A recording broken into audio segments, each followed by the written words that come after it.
Season 2, baby. Season 2. Welcome back to the Hard-Headed Podcast. Woohoo! Where we talk about feelings, thoughts. Something like that. Yeah, everything. Now it's random. Are we still doing that? I don't know. It's we are. It is the Hard-Headed Podcast, but it's also random. Okay. Whatever you guys want to ask us, you go for it, and we'll give you random answers. I'm supposed to ask you something. What are you supposed to ask How me? you feeling? How you feeling? I'm feeling good, baby.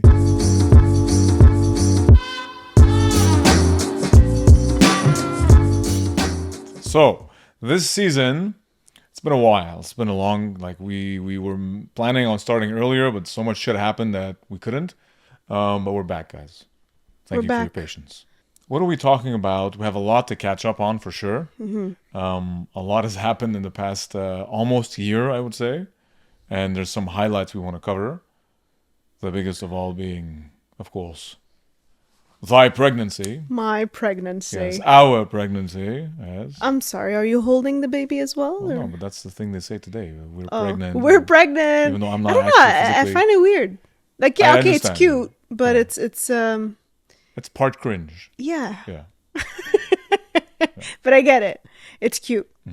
Well, I mean, let's start with like the biggest highlight of all, which is Japan. Yes. Came back from Japan, traveled, stayed there for a month. You can tell we're One Piece fans. Yeah, wearing my Luffy t-shirt that I bought. I had my Zoro one, but I was too lazy to wear it. You're not wearing it. You're not a fan. I am Zoro. I'm wearing black. Okay? Oh, he doesn't wear black. He wears No, green. Zoro, actual Zoro. That's not anime Zoro. Silence. Okay. So it was your first time in Japan. Yes. How'd you like it? What'd you love about it? I thought you meant being a father. I'm like, we're still talking about pregnancy. We're gonna get to that. We're gonna talk my about first pregnancy. Time we're being gonna a dad. Yes. We're gonna talk about pregnancy after. Okay. Keep going, because then I have to go about how I found out and everything. So stay tuned. Talk. So, first time for me, second time for Rita, but really, you spent a lot more time than the first time. Yeah, I mean, first time doesn't count. Like I stayed a week, but barely. I got a taste of it. And you slept on the street once. Yeah, I had one night where I had no place to sleep. Fool. Let's just say the second time was a lot more organized for you. Now, for me, for anyone who doesn't know, I've been a avid lover of Japan since I was a teen. I fell in love with Japan, samurai culture. It's like I feel like in another life I was definitely Japanese. And so I started learning Japanese early on. It was on and off. I struggled to really master, still do, but I'm on a quest to become fluent. I can understand very well enough. And that actually came in very handy while we were in Japan. Oh, yeah. I impressed a couple of people. When you get the Nihongo Jozu desu, when they say that, you're like, yes! We were at a restaurant when we had like some Japanese people that are like, whoa, right away. And some of them were just like, they glare. They're like, not as much as in Tokyo. Maybe they're more used to like foreigners maybe speaking Japanese. But once you're out of Tokyo, you'll have way more reaction. I come in and I'm like, check-in onegaishimasu. So like, which is just check in, please. Basically, they also appreciate it. They're like, oh, yeah. It was really funny. Best trip of my life. What'd you love most about it? Everything. Yeah, there's really not one thing. Everything. Yeah, honestly. Every single thing. The food, the people, the culture, the anime figurines. We're insane anime geeks. We collected a few. Oh, yeah. Bro, I got a really detailed Goku when he turns Super Saiyan for the first time. We have a few from One Piece. We have Luffy. We have Shanks. Anyone right now who knows what we're talking about? Yes. Yes. And the devil fruit. The devil fruit. What else did we? Oh, we got Demon Slayer. Well, one Nezuko and Tanjiro. And Tanjiro. Yes. And let's not go in detail because those who don't know who the heck these characters are. Anyway. Okay. We spent like a whole day. We walked like 20,000 steps, was it? Oh my God, every day. Yeah, 20,000 steps. Stores of anime figurines. That was definitely a highlight for me. Nintendo World was a huge highlight for me. Yeah. Just small. Fun. It was small, and they were building the Donkey Kong one. But it wasn't ready when we were there. It was supposed to be ready, but they didn't finish it. So that was a bummer. But and the other bummer too is now there's a Nintendo museum. Yeah, that just opened. Yeah. Want to go back right now? Let's just go back. We will. Yeah, okay. We're going to have a house there. Let's face it. Once I master Japanese, I got to get a tutor. You also need a tutor. I also need a tutor. Yes. Honestly, you make me want to learn Japanese. Like, the more we travel there, the more I want to learn it and be able to speak. I just understand a few words now, but that's not enough when you're there. So, one thing you guys need to know is sushi there is not sushi here. Sushi here is cute. Yeah, there's no California roll or dragon eye or whatever they're called here. I mean, mind you, I like them. They're good, but they're variations. But the authentic sushi over there, it's fish and rice. Most often. And types of fish you won't really see here. Yeah, and very fresh. Very fresh. And ramen, which is the highlight of my existence of Japanese food. But you can find good ramen here. It's just that there's one in every corner in Japan, and each shop is a different style of ramen. They're not all the same. Like, there's such a variety of ramen that it's like you don't know where to start. We did not have bad ramen. No. There were some I preferred to others. One that I found was overrated because it was like 3 Michelin stars. I liked it. You hated it. No, I liked it, but it was like several Michelin stars, and there was a whole row of people waiting. It feels like it was kind of a tourist trap in the sense of... But there's lineups everywhere in Japan. Any restaurant you go to, there's a lineup. Like, especially if it's super good, you're going to have a lineup. Get used to lineups and waiting because it's very common there. What I love the most are the convenience stores. Kombini. Like, they really hold the name of convenience in their store. Like, in their stores, because they really have everything. Everything you need. And just an onigiri, like snacks. If you need snacks, something healthy, you'll find.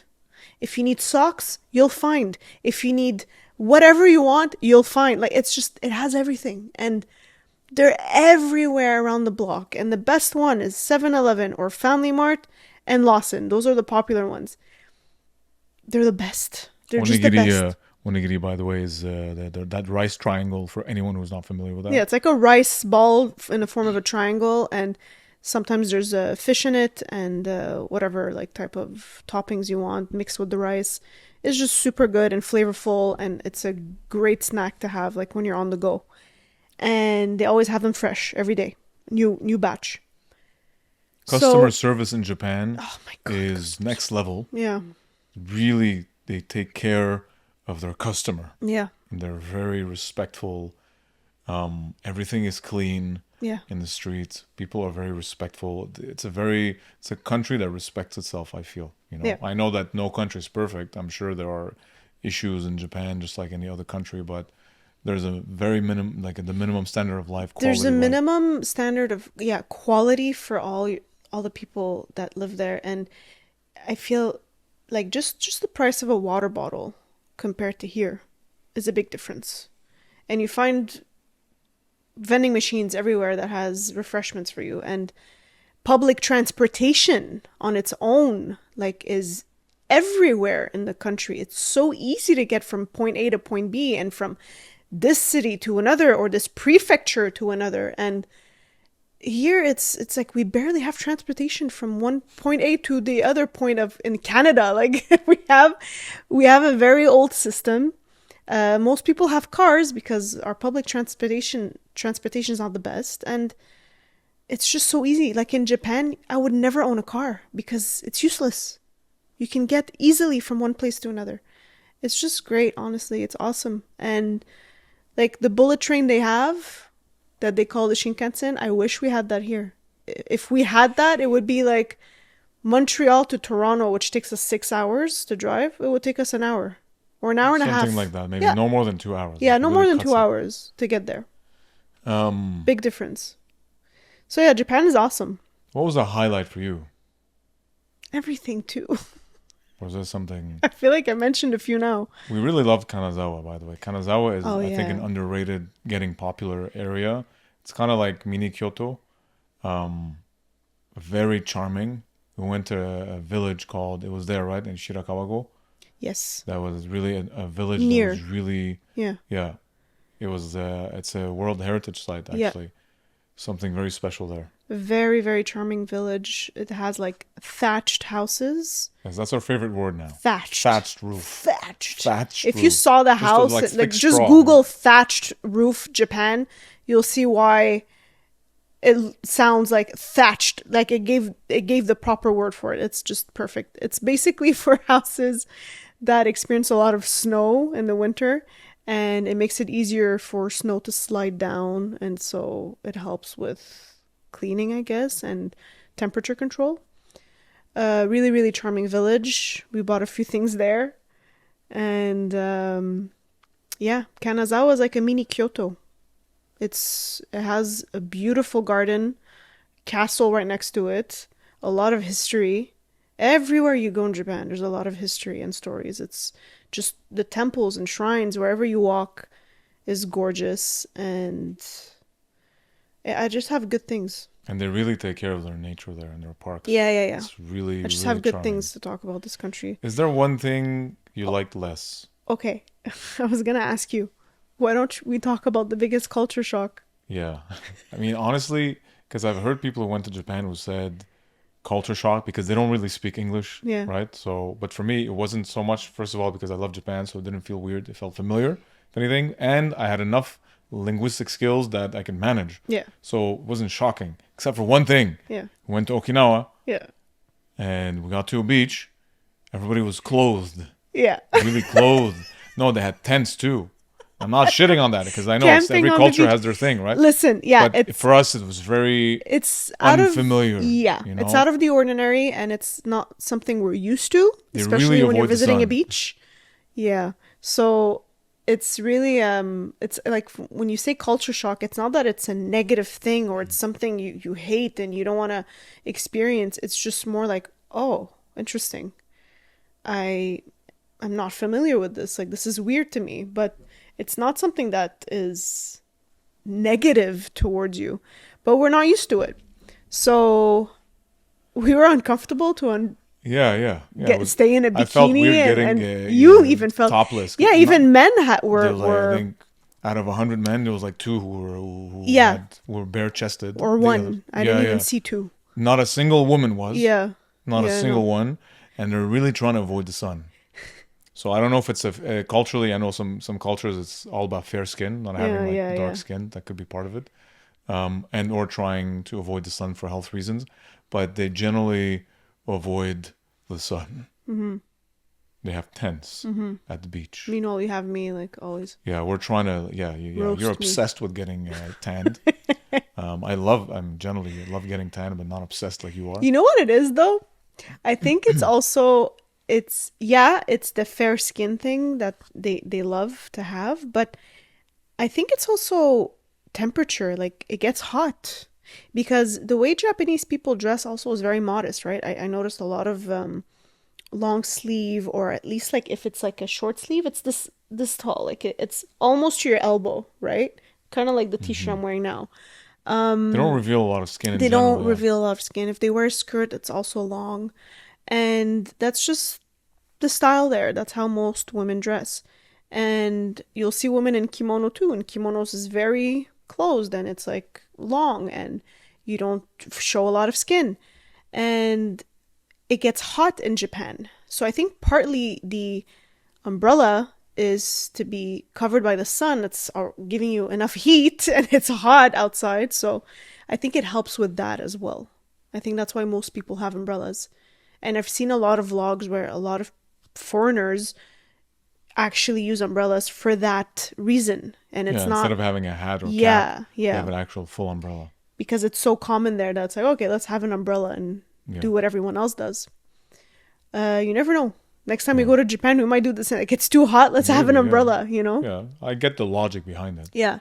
One thing, by the way, if I can add, because that's really the only thing that was, so to speak, I don't say negative as in like, but it was the shock, if you want, cultural shock. One thing I was really happy to see is how safe Japan is. Yeah. And that's also something you mentioned for women, like walking alone in the street at night. You don't feel danger. No. And not only is it clean, but it's also tranquil. Yeah. Listen, I'm not saying it's perfect. There can be danger anywhere you go, but if we compare it to here, where we are in Montreal or New York, you definitely feel more uneasiness walking alone at night compared to Japan. And Forget it. yeah, but I'm not saying that there's nothing, there's never anything and you're always safe. There has been cases where some women were unsafe in Japan. But the stats are very The different. statistics, yeah, the Very stats are much more very rare. different. And it happened to me once. The first time I went to Japan, it was me and my best friend, and we were two girls, and we missed our bus because we missed our bus, we didn't have a place to sleep in. No hotel reserved nearby, and we had no place to sleep. But we just walked around, took taxis, stayed in a station or a restaurant near a station, and never felt like we were in danger, ever. It was very, very easy, if I would put it in words, you know?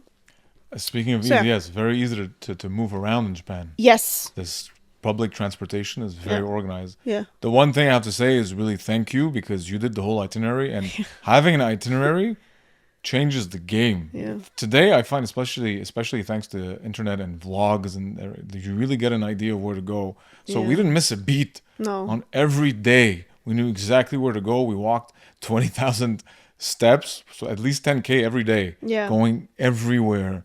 So very memorable journey. Yeah. In Japan, and that's not even covering, like, we need to go back several times to really cover. Yes, there's so many things to do, and more affordable than I think Japan's been known to be. Yeah, it didn't feel that expensive. It can be, like, if you want it, can be. You can have a luxurious travel experience in Japan as much as you can have a budget-friendly experience in Japan. I think we were like mid-tier. We were mid-tier, yeah, and the yen is in our favor now. Yeah, like, it's that's what it helped a lot. The first time I went, it was much more expensive. I felt it, and when we went, unfortunately, the yen is losing a bit of value, so we were kind of getting more. Yeah, so we were at an advantage as foreigners, but even with that, like, generally speaking, like, we had we had Wagyu burger.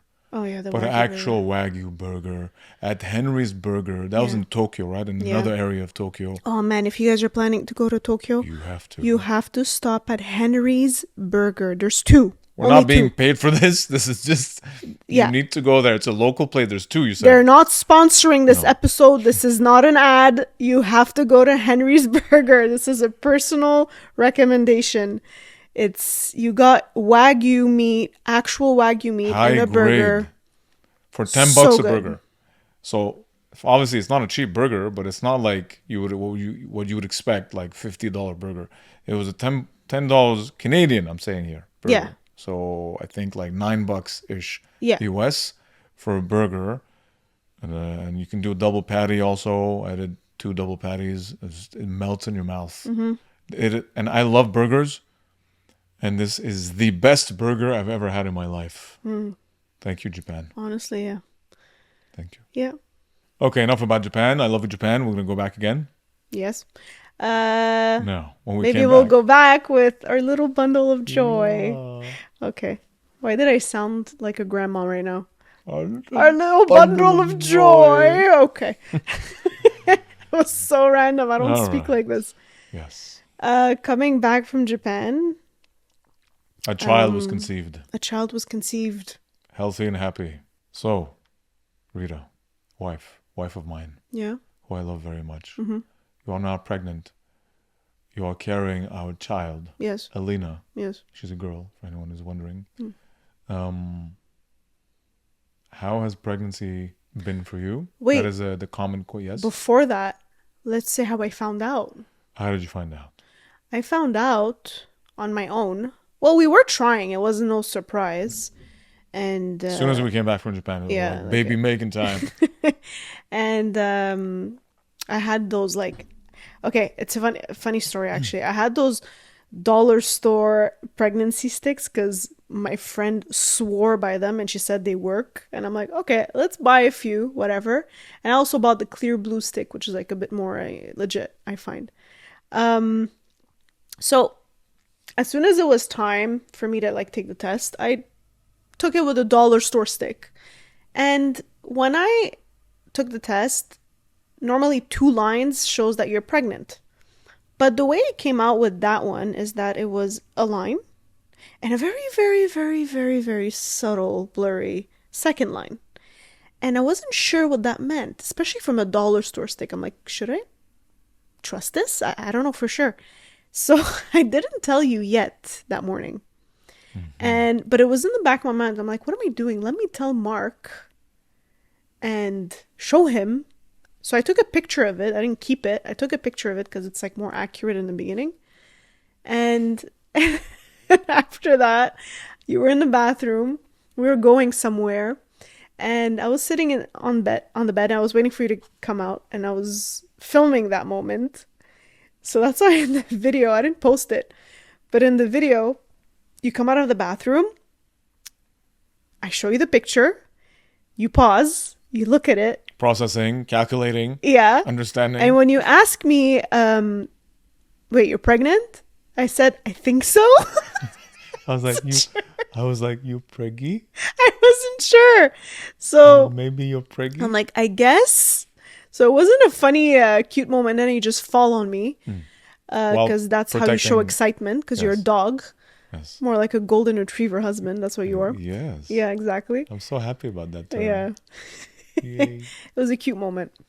And then, that's how I found out the first time. And to make sure, I actually took a clear blue test the next morning. Did you do like 4 different tests? I did. Yeah, I think when it's your first time, you get excited. You're like, wait, am I still pregnant? You also don't believe it. Am I still pregnant? Yeah, you're like, holy shit, am I? And then, anyways, so it was a confirmation the next morning. Yes, pregnant, done. Okay. And that's how I found out. I didn't tell my family for a week before because I wanted to see them and make it special. And And then first trimester came. And then the first trimester symptoms came. The first symptom was you having So before hot that, one of our questions here. Let me read it out, okay? So it's a question to me and a question to you. For me and to you. To Rita. Is pregnancy what you expected? Is it what you had imagined, considering hearing other people's pregnancy experience? Is yours worse or better or neutral? So very good question. Mine is considering what other women went through, which I've heard harsh stories of vomiting and changing your whole appearance and emotions all over the place. I would say mine is very good. The only thing I was not ready for, and no one prepares you for it, is the first trimester. Especially on your first pregnancy. You don't know how your body will react, and you don't know how you're going to feel and how you're going to take it. Because I never experienced this much nausea before in my life. And I didn't know what to do with it, because it's not just any type of nausea. I didn't vomit, however, but I had nausea where I needed to eat, yet I couldn't eat anything. And you were so amazing, though. You were really helpful, and that's a big plus. The fact that Mark was just there and helping me he did everything. And you were just awesome. So thank you for that. I love you. Love you too. And it was really hard. It was just eating crackers every day. I think that's what I ate, right? Hummus and carrots and crackers. There was a lot of it, yeah. Yeah. And then, vegetables. Then you got onto the anti-nausea pill that helped. It helped a bit. You didn't have, from what you explained at least, you had like on a 1 to 10, on a scale of 1 to 10, you tend to hover around 1 to 2. Yeah. That was your strongest. You never were at like a 9. No, I had like a day where it was like 3, 5. Yeah. Right, yeah. And I would have gag reflexes. Like I'd have a moment where I smelled something and I'm like, oh God, and I have to hold it in because I could lose it easily. And I think there was a day where I ate too much okra. Oh yeah. the vegetable. Then you puked. Then I puked. But that's because you overdosed. Yes, it was so good. I ate so much of it. My system needed to get rid of it. Yeah. I think that was the only time.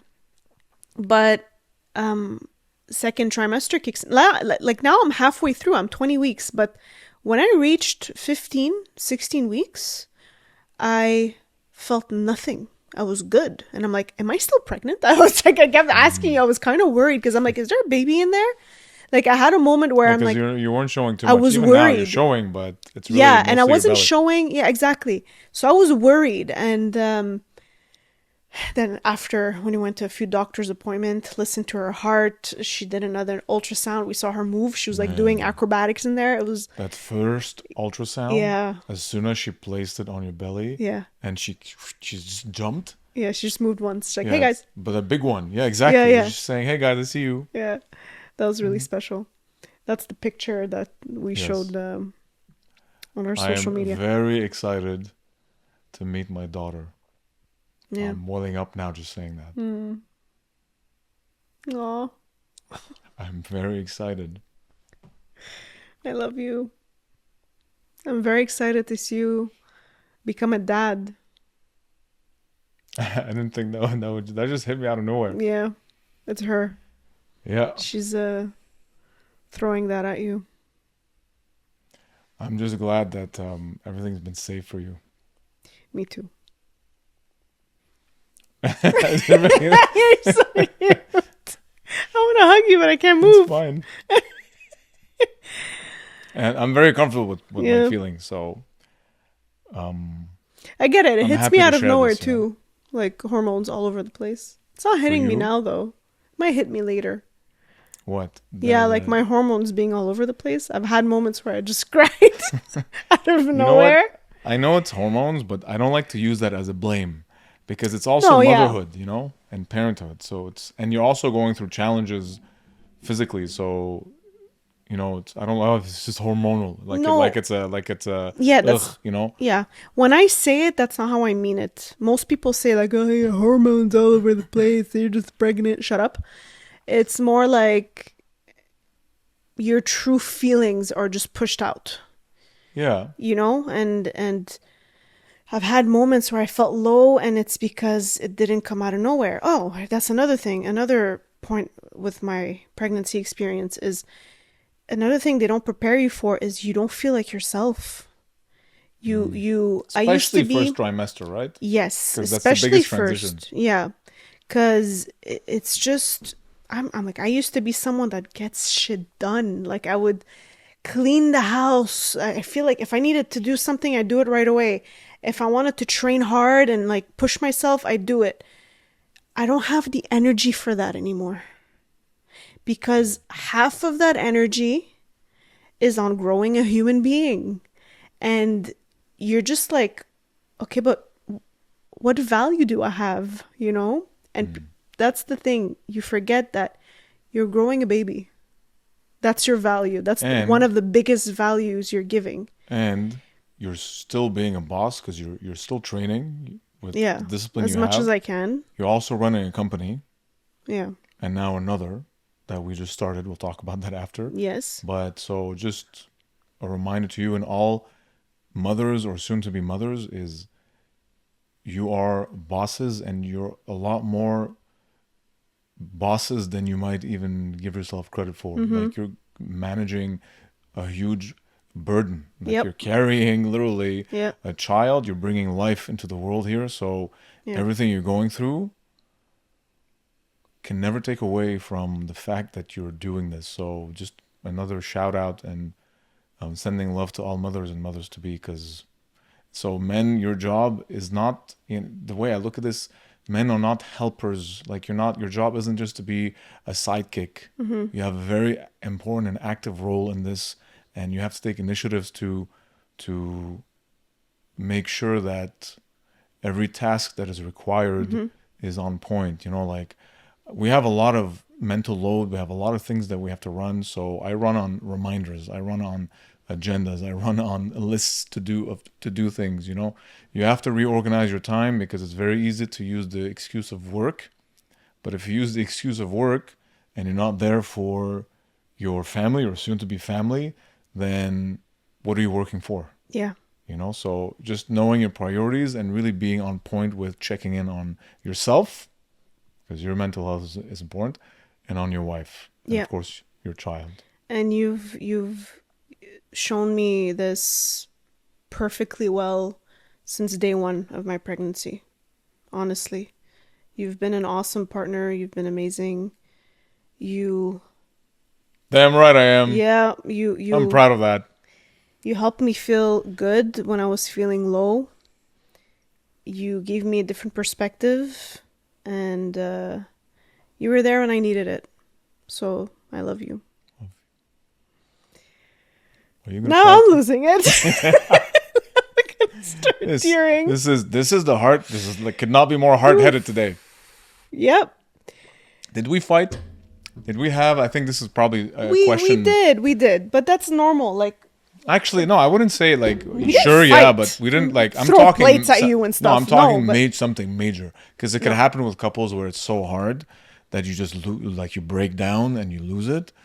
But that's another thing I think we're proud of is, of course, like we get angry like every couple, but I think with all the experience that we have, we've really learned to navigate our feelings and navigate the lows or the hard moments with, I would say, groundedness. You know what helped? Yeah. Because any type of thing I felt or any crazy thought I had that is crazy, quote unquote crazy, to think about, and to feel shameful to express out loud. I never felt like it was shameful to say it out loud to you. Like you listened and you heard me, and we spoke about it and talked for like hours, doubt. Even sometimes. Yeah, like any doubt about parenthood. Do I really want this? Do I really want to have a child? Like those are crazy thoughts for some people, but sometimes they will surface during pregnancy and you'll regret it if you're not able to talk about it with your partner. So that's another point that's another strong point we have is that there's nothing I think about and don't share with you. And vice versa. Mm-hmm. So the other that's something that really helped me go through my emotions and my feelings. And I know that postpartum and after delivery, you'll still hear me out on whatever crazy thought I have and whatever emotion is surfacing or whatever I'm feeling. Or sleep deprivation or whatever it is. Like all these things are I listen to other couples and I listen to other mothers and what they've went through, especially postpartum, and I hear them out. But I feel like a partner that is there through thick and thin is a big factor that plays out how your experience postpartum will be, whether it's going to be positive or negative. And I know with you it's positive. Yeah, you feel confident. Yeah. Second trimester now. How do you feel now? Oh, yeah. Now I feel great. Do you feel a bit more like yourself now? Because from what I see, yeah, you feel a bit more. Yeah. So like I mentioned, like at like 14 to 16 weeks is when I started not feeling nausea or anything anymore. Anything that made me feel like shit, you know? And so I questioned whether I was still pregnant or not. It's really my energy just came back and I feel good, you know? And I have a lot of cravings and I'm eating a lot. But I'm just not feeling like shit about it. Like it is what it is. That's your biggest cravings, you know? Was fruits. Yeah, in the beginning. Mm-hmm. It's still fruits. Now you're just eating more. No, I'm just eating more. I'm eating anything. So altogether, my pregnancy experience was good. Like thankfully. I can't. Yeah. Thank God. I would thankfully. Say. Yeah, I don't have really anything to complain about except the first trimester, but that's it. Yeah, that's we'll see how the third one plays out. Yeah, you just sleep more. Yeah, I do sleep more. Managing stress is a big one too, for anyone listening, because everybody has busy lives in different ways. Stress management is a big factor in how your relationship goes and how your pregnancy goes. And so we carved out time for, like, we reorganized how we work during the day. Yeah. Like, for example, you sleep more. So now I would wake up much earlier and get a lot of things done before you wake up. So then when you're up, I can catch up on things, the basic tasks and stuff like that. So that so reorganizing your time and your schedule is something that's going to help you with stress management, and therefore help the pregnancy. Definitely. You have to make sure also that your partner, your wife, girlfriend, whatever, gets her me time also. Like when you need your space, you need your space. Like when you want your me time, you want to relax. And one thing now is, yes, you're more yourself, but you still have an aversion to specific smells. Like my shampoo that I was on a quest to find a new shampoo. You chose the shampoo because you hated the smells of the other one. And my gel now. Now my gel is the biggest thing. The gel that's currently on your head. Yes, that's why we have a social distancing right now, a physical 2-meter distance. Let's stay like that forever now. I don't know why but you had no issues with my gel. You know what it is? I think it's because in the first trimester when everything made me feel sick, you would put that gel often and your shampoo and everything that was the weirdest thing for me. Now you associated. Now, like just your husband, your smell, I would not be able to get too close to you. It's quite horrible. Lovely guys, felt so rejected. I never felt this in my life before. But it's just what it is certain smells. So it turned out for me that it was your shampoo and your gel. I have an aversion to it. I don't want to smell it. I associate it to first trimester smells. So this is why I need you to change your gel and change your shampoo. So if I'm trying to find a good one that doesn't have shitty ingredients in it. Yeah. Because I have a pretty good one now. Yeah. So yeah, one day, guys, if any recommendations, but that's really it. That's really it. That's it. Okay, now we have a question for you. Go for it. So, to Mark, you're always a happy, well-rounded, grounded individual. But how do you deal with bad days and when you have a lot of negativity around you, whether it's family, friends, haters on social media, etc.? It's a good one. Yeah. Thank you. Yes, I am a very optimistic guy. Not like blind optimism. There's something that actually resonates with me is radical optimism. So it's a term that I discovered at a certain point. Oh, yeah. Radical optimism is not denial. Like, let's just be happy and not think about problems. Radical optimism is a choice, meaning in spite of issues and negativity or problems, is making the conscious decision to say, despite that, I accept what is happening. I know what's happening, but I also know what I have that is good. So it's, in a way, counting your blessings is a form of radical optimism. Accepting the shit, if you want, and still recognizing the good that you have gives you a balanced perspective, which is like cognitive behavioral therapy, just having a balanced set of thoughts. Yeah, I see the negative, but yes, I also see the positive. I'm not going to just focus on the negative. So it's just conscious decisions. So that's how I deal with issues.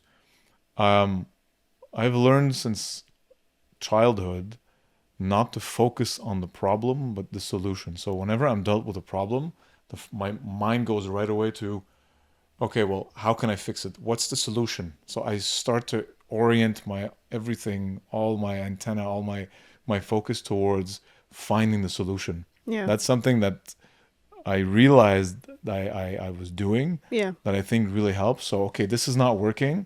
Let's try and adapt. So adapting around the problem helps you not fixate on the problem, because you're not going to fix the problem if you just, frustrate over it. Okay, well, how do we fix it? This is how you manage our arguments also most of the time. Yes. Instead of, why are you doing it? Okay, well, how can we make this better? How can we fix this? What needs to be improved? So it makes you listen also. The other thing too is anger, I find, is and fear are one of the hardest things in life to master. And so when it comes to anger, I first like to deal with it by being quiet. Because otherwise, if anger controls you and you lose your shit, I find you lose your dignity. It's human, it happens to everyone. But generally speaking, when let's say we're dealing with negativity, or let's say we're both tense or something, the first thing we do is we go quiet. Yeah. Again, scale of 1 to 10. I learned this from CBT. If I know I'm at a 4, 5, I'm not going to talk too much. I'm going to wait until I'm back at a 2. So I'm like, okay, I can't talk right now. Give me like 5-10 minutes. Yeah, you get in a zone. Then we come back. Yeah. And you also do that, you know? So I think I had it more naturally. Yeah. Kind of learned it from you. Yeah. But regardless, the point is when dealing with negativity is acceptance is one thing, radical optimism, and also knowing where you are with your emotions, self-awareness. So again, using the scale of 1 to 10. I'm at a 5. Okay, hold on. I'm going to come back. If you need to drive for 30 minutes, do that. Yeah. Go take a drive, but let your partner know you're not like shutting them out, because they might feel like you're just leaving like that. It might feel hurtful. Like, I don't fucking talk to you. Yeah. But it's more like, I love you. I'm too hot right now on feelings. Yeah. I need 30 minutes. I'll come back. So at least you can get that message across, and then come back. Now, if it's negativity from outside, one thing that is very important for us is to never let that become our internal problems. Because a lot of couples can fight over issues that are not even from them, but they're from whether family or friends or, what or if the it's outside. Like toxic family members? What if For it's example, someone like your mom? Someone very close to you. That would be very hard, right? Yeah. But then it's sitting down with your partner and deciding, okay, how do we manage this properly, and being able to listen and not becoming, let's say, denial or whatever. Yeah. But whether it's mom or friends or whoever, or like social media or anything, work, Yeah. the important part is it's to know the difference between something going on between you two that needs to be addressed and something that is not even you. It's like something from outside trying to sneak in like a little demon. Yeah. And gets in the way of your relationship. Gets in your inner circle. Yeah. So always know that you stand together first, not against each other. So that's generally how I approach things. That's how you roll. How do you deal with haters on social media, like negative comments? I honestly we get now a few of those. It's very easy. Yeah. I think for others it's hard. Is not to give them the attention that they're desperate for. Yeah. Because that's all they want. Exactly. And if it's someone who generally, you know, if they're coming in with like 15 messages one after the other, you know that all they want is just attention. And spam. Yeah, that's spammy energy. They're hypocrites who are pointing fingers instead of looking at themselves. Yeah. So either if they're too much, I'll block them. I'm not going to bother. If it's someone who's really ignorant and spewing shit on issues like Palestine, again, I'm not going to bother. Yeah. If it's too much, block. I just scroll through them. Yeah. I really don't even bother reading it. And also, again, not let that ruin your day. Yeah. You don't even know that person. Yeah. And often, it's either people who are hired, either it's not real, it's a bot, someone who's paid, or someone who's really insecure. Yeah. And is trying to find strength behind a computer screen or a phone. Once you realize that, you actually can have some level of compassion and be like, I'm above this. Like, this person is beneath where I stand. Like, why am I going to bring myself down to that level? It's pointless. Yep. What about you? Well, it was a question for you, but... Yeah, but what about you? Well, honestly, everything you said. Speaking of negative comments and Palestine. Yeah, we're going to finish with that. We're going to finish with that, okay? But we'll continue in the next episode. But our next awesome project that started as soon as I was pregnant, actually. It was like a little blessing in disguise that was brought with another blessing. You started working a lot on it. Like, honestly, cheers to you. Cheers. And let it roar, baby. And let it roar. So, yes. Go ahead. This is Burps. For anyone who's not watching but only listening, it's our premium sparkling water brand. It started initially out of our love for comedy. We made something just funny. Yeah. And then when we saw how many beverages were out there that support Zionism, I'm not going to name names for legal reasons. We said we need to create something that reflects our culture. Yeah. Because the story behind Burps is the story of our Arab pride. you'll see this on the website, on burps.com. We have mascots. King Dasha and Queen Saha. They come from an advanced Arabian civilization. They're blessed with the well of sparks that gives them power. King Dasha, by the way, is Yadasha, which means to burp in Arabic. For Arabs will know Probably. this. But and Saha is Saha, health. Yeah. We wanted to bring something that is premium because we find sparkling water to be generally a bit bland. Like it's good, but a bit we find it boring from marketing, branding, and even taste. Yeah. And we find also energy drinks to be generally unhealthy, like too much caffeine, too much sugar. So we wanted they something. have awesome marketing. There you go. Exactly. Yeah. Like a good branding too. Yeah. So we wanted to build a brand that has a powerful message behind it. Cool marketing. The lion is our pride. This is it. That's why it's Let It Roar. And it's also about burping loud, burping against haters and everybody who is a dream killer. You just drink and you let it roar. That's the whole idea behind it. So it's motivational, but also it's our pride and it's our values, what we stand for. And behind it our stance on Palestine and Lebanon. So we're very proud to have started this. I started working on this a year or two ago, conceptually. Now we're in the development phase, so we're super excited. Yep.